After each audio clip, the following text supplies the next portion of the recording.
Lesson 30, Proverbs chapter 27, verse 1 says this: Do not boast about tomorrow, for you do not know what a day may bring forth. Let another praise you, and not your own mouth, a stranger, and not your own lips. Folks, it is very, very true that tomorrows are not guaranteed for any of us. And in fact, we can plan for tomorrow, and we can plan for all the tomorrows that will come after that tomorrow. And we can plan for this, and we can plan for that, and we can get our calendar out, and we can mark it up. In fact, there's a person in this room that carries a little notepad in his pocket and has for, how many years, Chuck? 40 or 50. Have you got it in your pocket? Let me see. I want everybody to see. It's always there. It's always there. There it is, with his pen. Now, it's not a calendar. It's just a little, is it a calendar? It is a calendar, yeah. And he has the little tabs that he pulls them down. Does that tell you anything about his personality? And he can plan, and I bet you it is just plumb full. But we don't know what's going to happen tomorrow. We don't even know what's going to happen at noon today. We don't know what's going to happen at 9 o'clock. No one knows.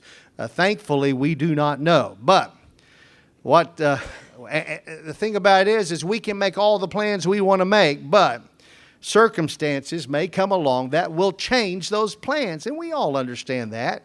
I think when we're younger, we don't understand that, but as we get older, we understand that. Well, Solomon here is making the point in this proverb, in fact, these two sentences that make up this proverb, it makes this point that no one should boast about the things that you're going to accomplish tomorrow, because you do not know whether you're going to accomplish them or not. But more than that, even if you do accomplish something tomorrow or today, don't boast about it, but let someone else boast about it for you. If it's worthy to be praised, let someone else do the praising of it. And you should be humble, and you should not boast about it yourself. It should not come out of your lips. Verse number 3. A stone is heavy, and the sand weighty, but the provocation of a fool is heavier than both of them. How many of y'all have ever gone out to the beach or someplace like that with your tennis shoes on, gone walking out into the surf, and when you came back in, your shoes had so much sand in them you could barely move them? That's what he's talking about, how weighty that sand is. He's talking about how a stone is heavy. You can take any stone, put it on your back. Oh, you may think it's not heavy for long, but the further you carry it, the tireder you get, the heavier it will be. And when you finally get that stone off your back, you'll go, "Ooh, baby, wish I'd have done that a long time ago. Got rid of that." Fools, Solomon is making a comparison of the weight of a stone or a big stone and the weight of sand on us with the provoking that a fool does. A fool will provoke people, and that provoking that he does is one reason that they are considered a fool, is because they provoke. Now, I wish we'd have been able to tie this into one of those verses that we did last week. One of those verses that talks about, in a proverb, that talks about how a fool will not ever keep his mouth shut, but will keep saying things that he should not say, all at the wrong time. Now, folks, we all know fools. We do. And the reality is we think, oh, they're just mouthy. But when you really back up and you look at them, they really do display the intent and the true definition of what Solomon calls a fool. A fool is a person who is wicked, and they may jest with you, and they may poke fun at you. And the proverb that I'm talking about said that you should not listen to a fool, because a fool will go around and he'll say something and he'll get caught in it, and then he'll say, "Oh, I was just kidding. Oh, I was just joking." Remember that from last week? "Oh, I was just joking." That's a fool. But you know what? They're not doing that out of joking. They're doing it because of meanness.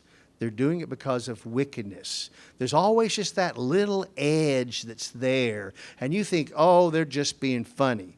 But, there comes a time when it's just not funny any longer. And that's because they are trying to get your goat in some way. Can you get your goat? Anybody's ever got your goat? Surely they have. Yes, they have. Yeah. Verse 4. Look here. Wrath is fierce, and anger is a flood. But who can stand before jealousy? Well, what Solomon is saying here is wrath, anger, and jealousy. Now, folks, they are three of the most damaging emotions that a person can have.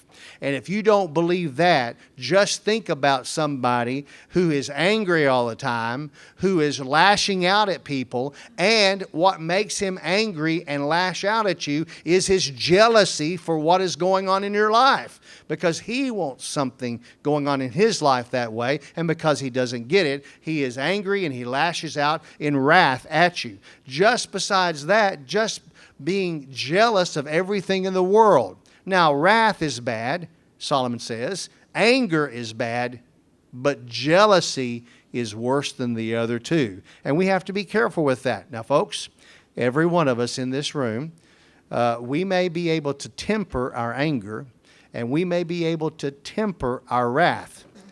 But the thing we have to watch out for is jealousy. Because jealousy will just ooze out when you're never expecting it to ooze out.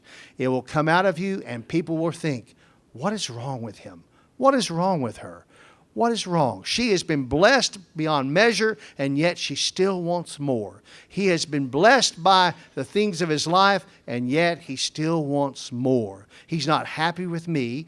He's only happy when things happen to him. So we have to be careful with that. We have to be careful. And we have to be careful also that we do not turn our wrath towards people and show our anger. That's what Solomon is talking about. Verse number 5 says this. Better is open rebuke than love that is concealed. Did you catch that? Better is open rebuke than love that is concealed.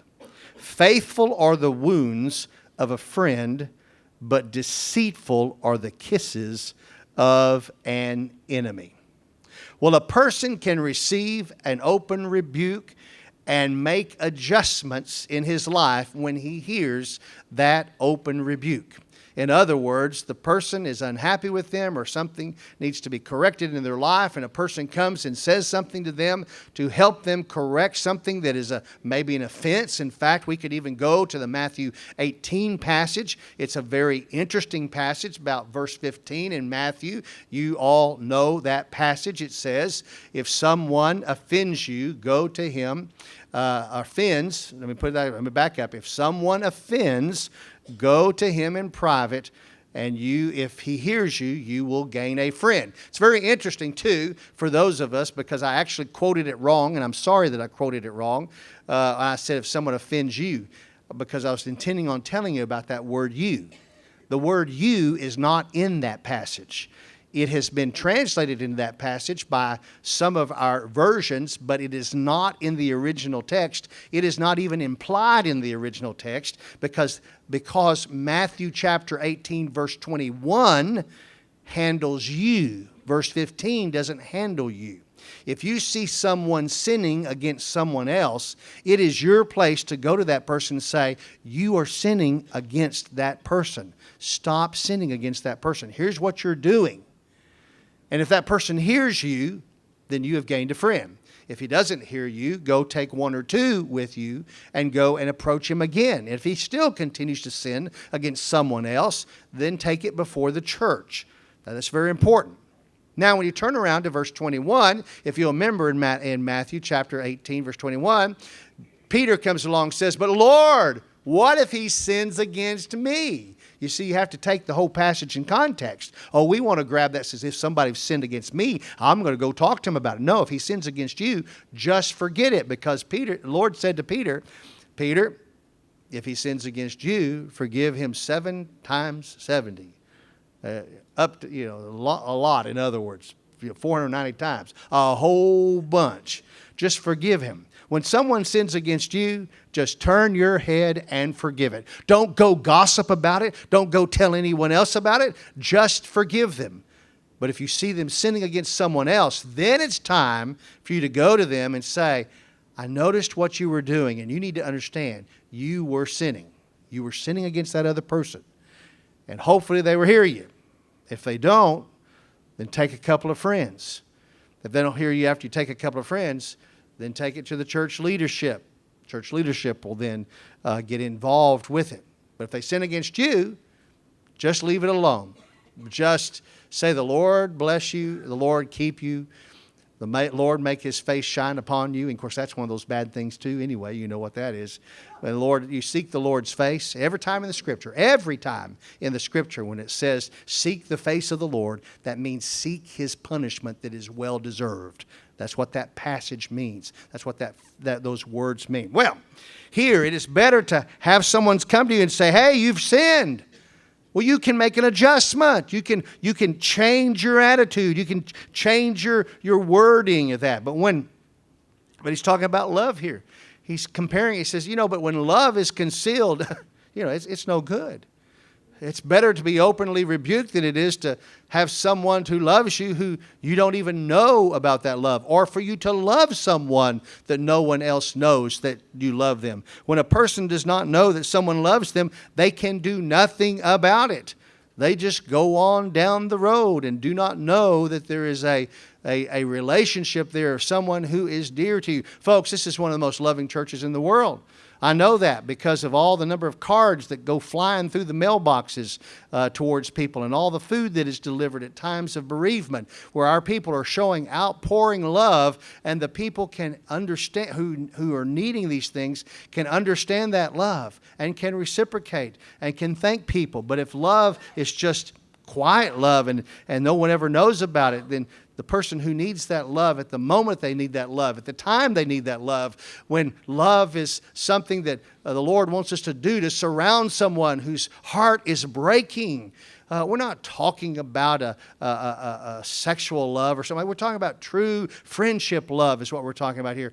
That's whenever it really is something good. Faithful words, Solomon goes on to say, can come and they can wound you for a moment. For if you give a rebuke to someone, back to that topic, if you give a rebuke to someone and that rebuke tends to wound that person, to cut him deep. Now, we're not talking about physically, we're talking about emotionally and mentally cut him. What can happen is that wound can heal.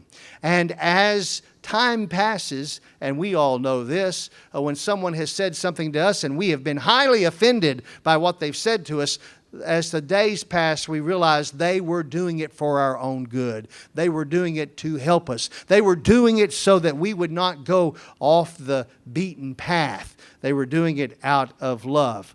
But one of the things that he also says here, the last phrase, deceitful words that come from an enemy are like kisses that come from an enemy, because those kisses, it's like flattery, and we're going to have another passage on flattery today from Solomon. Flattery comes for the purpose of making you feel good, but most of the time flatteries are filled with lies, and they are not truths in any way, form, or fashion. All right, let's look at verse 7 here. Verse 7 says this. If I can turn my page. A sated man. Sated, what does that mean? That means satisfied, okay? A satisfied man loathes honey. But to a famished man, any bitter thing is sweet. Now, when the stomach of a man is satisfied by the food that is put into it, when something comes along at the end of the meal that's going to have honey on it or anything sweet, it's not as sweet as it would have been had that been the first thing you ate. You know, some of you have been out with me. I am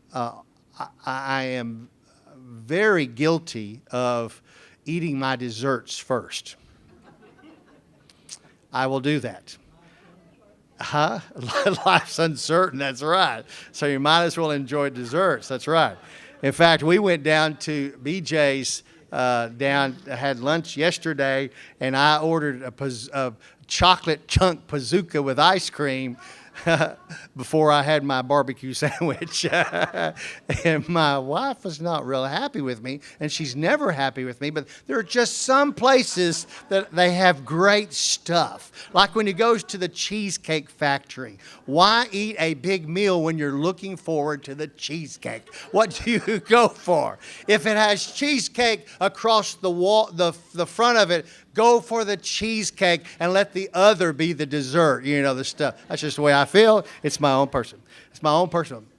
That's right. I just can't. Well, when you eat something and you go after something sweet, remember in last week's lesson, honey was the sweetest thing that they could ever eat back in the days of Solomon. Honey is actually sweeter than sweet dates and all that, because it's the sweetest thing they knew. That's just historically a fact. Well, but what he's coming along in the Proverbs to say, but listen, if a man's hungry, no matter what he eats, no matter how bitter it is, it's sweet to him. And some of you know what we're talking about. Some of us have been hungry. Some of y'all have been so hungry that it didn't matter what you got in your mouth, be it poke salad. How many of y'all have eaten poke salad? Poke salad? Oh, good. Yeah. Yeah. Do what? I tell you what, it's good when it's all you got to eat. When you're living out in the woods and that's all you got is poke salad, it's pretty good. A little squirrel on top of it, that's pretty, doggy. Anything, any even bitter herbs, if it's food and you are starving, it's sweet to you. That's what Solomon is trying to say there. All right, verse number 8. Like a bird that wanders from her nest, so is a man who wanders from his home. Now, I want you to focus on the word wander here. Don't get lost in the other words, because what it means is wander means to go out aimlessly without a purpose, just to roam around. Now, birds do not just fly around aimlessly. They are on a mission when they're flying around. If they have chicks in a nest or even eggs in a nest, when they leave, they're leaving for a purpose. And they come back once they have found that for which they are looking for. Even for those of y'all who love to go play with the doves in September, October, and all that type of stuff, though, you go down to the watering hole to wait for those doves to come visit you, because we're waiting for them to come get water, right? They're coming on purpose, and we know their characteristics. So a bird does not wander, and that is what a man should not do.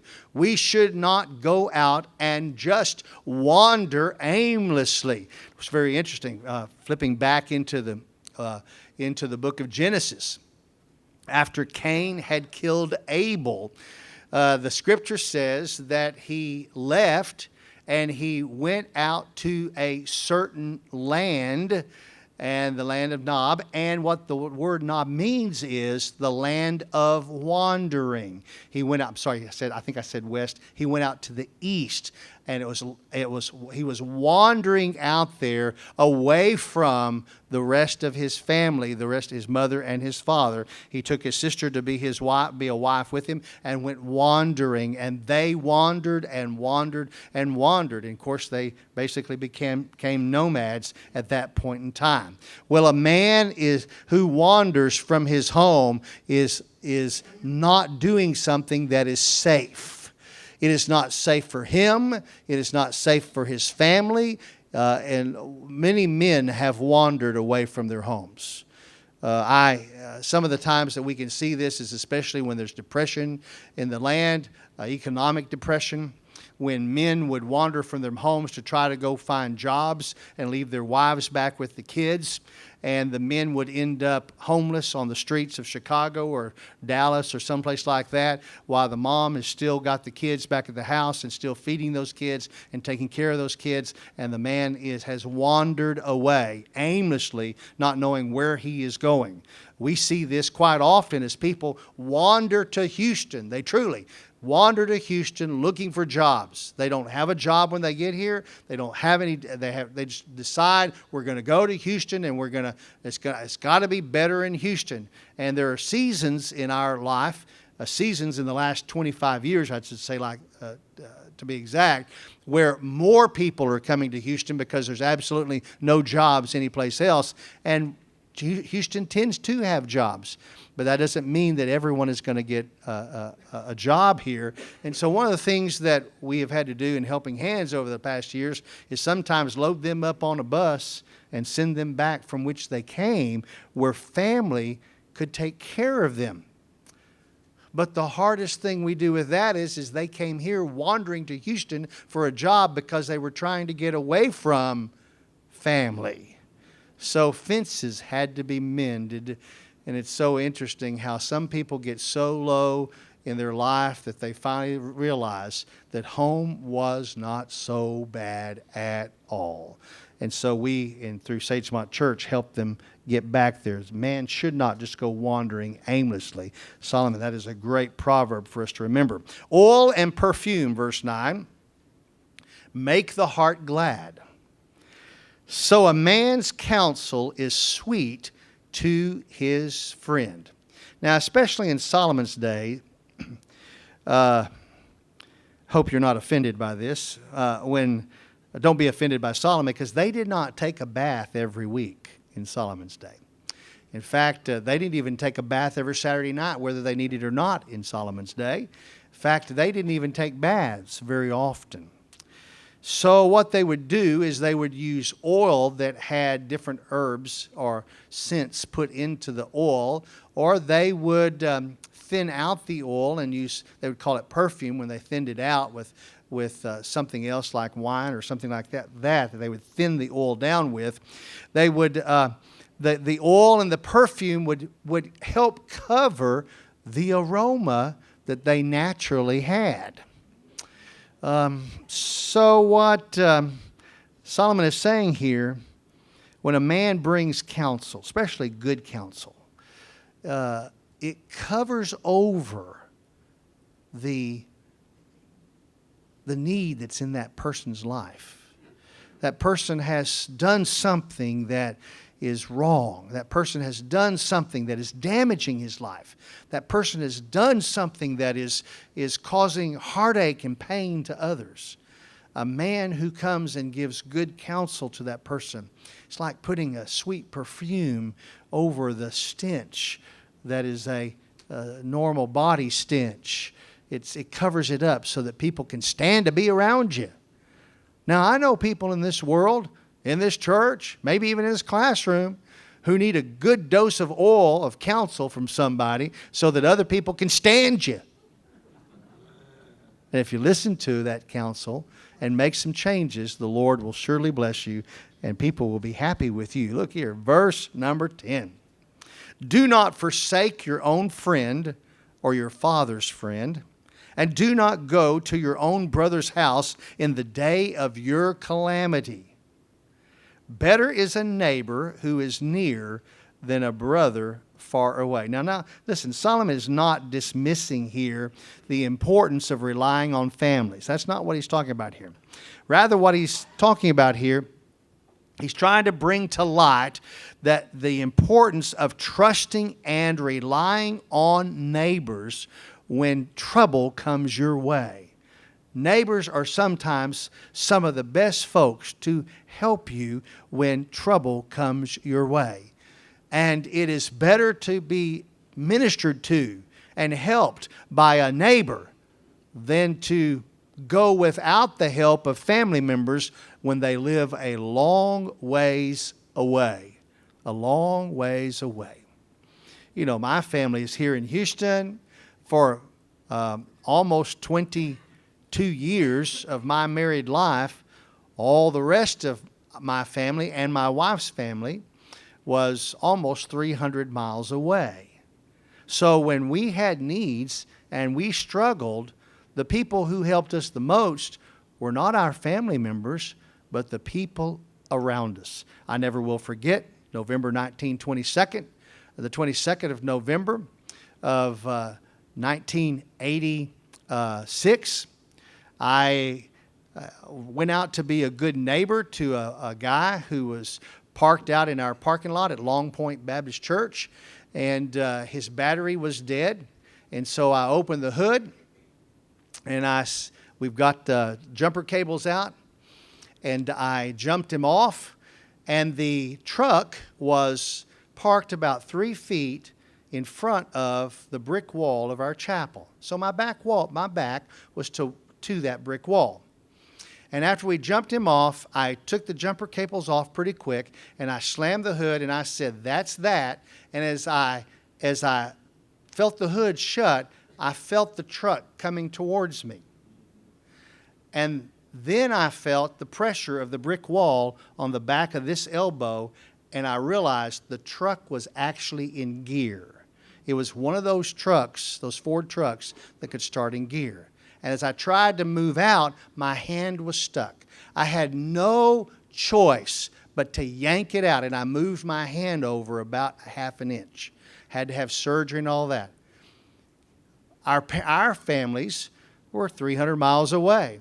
We were supposed to leave for Thanksgiving the next day, but the families were up there. Well, they had their parties planned and everything.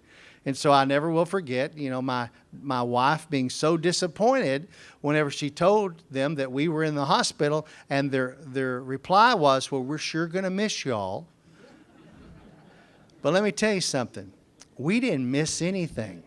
It was probably the most relaxed and the best Thanksgiving we have ever had in our lives, and we have talked about it because the people of Long Point Baptist Church brought more food to that hospital than we could ever eat. In fact, we didn't have any refrigeration to store it. We were having to send it back home. People were outpouring their love on us like crazy because that's what friends are supposed to do. That's a perfect example of what happened to us and what Solomon is talking about in this verse. Do not